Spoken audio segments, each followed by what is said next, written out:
"We need to find shelter," Mac mutters, more to himself than to Jamie. The thought of being out here without a safe place to rest feels too risky, but they're in no condition to stop yet. They need to keep moving. Suddenly, there's a sharp crack of a branch behind them. Mac's heart skips a beat as he spins around, hand instinctively reaching for his weapon. His eyes dart through the trees, trying to pinpoint the source of the noise. Nothing. The forest is still, but Mac's pulse is racing. He doesn't trust the silence. "We need to move faster," he says, his voice low and urgent. Mackenzie and Jamie move faster now, their steps more deliberate as the tension in the air thickens. Every sound in the forest seems amplified each footfall. Every rustle of leaves, every snap of a twig feels like a warning. Mac's senses are on high alert, scanning their surroundings for any signs of danger. The uneasy silence stretches between them, and Jamie can't help but glance over her shoulder every few steps, her anxiety growing. She's trying to stay composed, but the fear is evident in the way she clutches her bag and quickens her pace. Mac's eyes dart from tree to tree, trying to keep track of their surroundings. They can't afford to be followed or trapped out here. The plan to move through the forest was made in haste, and the consequences of being discovered weigh heavily on him. They reach a small clearing in the woods, and Mac slows down, instinctively looking for a better vantage point. The space feels too open, too exposed, and he signals for Jamie to keep moving. They push on, the forest around them growing denser, darker. A distant sound, maybe a voice, maybe the wind, makes Mac freeze. He holds up a hand, signaling for Jamie to stop. He listens intently, straining to hear through the thick air. For a long moment, there's nothing. The noise fades into the background, leaving only the sound of their breathing. "Keep going," he whispers, though his voice is strained. They continue walking, but Mac's mind races. His instincts scream that something is wrong. He doesn't know who or what might be watching them, but it feels like the forest is closing in. Every shadow seems darker, and every corner they turn brings them closer to an unknown danger. The tension is palpable as Mackenzie and Jamie push deeper into the forest, the weight of the unknown pressing down on them with every step. Their pace has quickened again, but so has the fear in Jamie's eyes.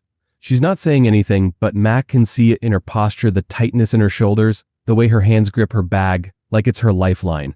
Mac's focus remains sharp. He's used to the feeling of being hunted, but with Jamie by his side, everything feels more urgent, more dangerous. The thought of her getting hurt is something he can't allow. He has to get them both out of here alive and unscathed. The sound of leaves crunching underfoot echoes louder than it should in the stillness, and Mac winces at the noise. Every little movement feels like a signal, a sign that they're being watched. He forces himself to push forward, trying to shake off the nagging feeling of being followed. Suddenly, the air feels colder. Mac shivers, not from the chill, but from the unmistakable sense of something being wrong. His instincts are on high alert now, and he can't shake the feeling that they've been walking into a trap. He scans the surroundings again, eyes narrowing, but the forest remains silent. They reach another clearing, and Mac hesitates. This one feels different, more open, but with fewer places to hide. The dense trees on either side provide little cover, and he knows they can't afford to stay here for long. "We need to keep moving," he mutters, more to himself than to Jamie. He looks at her for a moment, noting the fatigue in her eyes, but there's no time to rest. They can't afford to stop. As they move forward, Mac begins to feel the weight of the silence. No birds, no insects, not even the wind. It's as if the forest itself is holding its breath. Something is out there watching them. He can feel it in his bones. Jamie glances at him, her unease mirroring his own. Without a word, they both know that the danger isn't just from the environment, it's from someone or something that's very much aware of their presence. Mackenzie and Jamie continue through the woods, the growing sense of danger looming over them with each step. The silence is unnerving, thick enough that Mac can hear his own heartbeat pounding in his ears. He's no stranger to danger, but right now everything feels too still, too quiet. The world around them feels suffocating, and the weight of the moment presses heavily on both of them.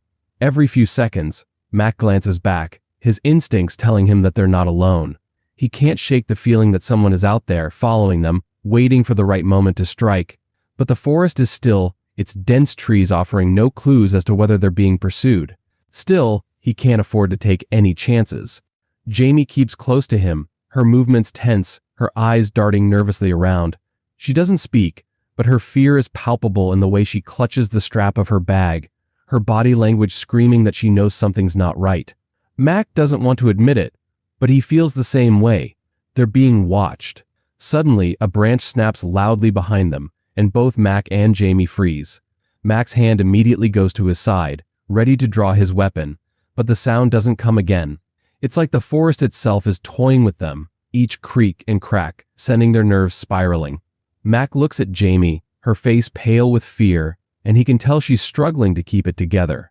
"We can't stay here," Mac whispers, his voice low but urgent. He gestures for her to keep moving, and they quicken their pace, each step measured and cautious. The trees around them begin to thicken, the path narrowing. Mac feels the shift in the air, the oppressive weight of something unseen but very real closing in. They don't speak as they push forward, their minds focused entirely on what lies ahead. Each step they take feels like it could be their last, but there's no turning back now.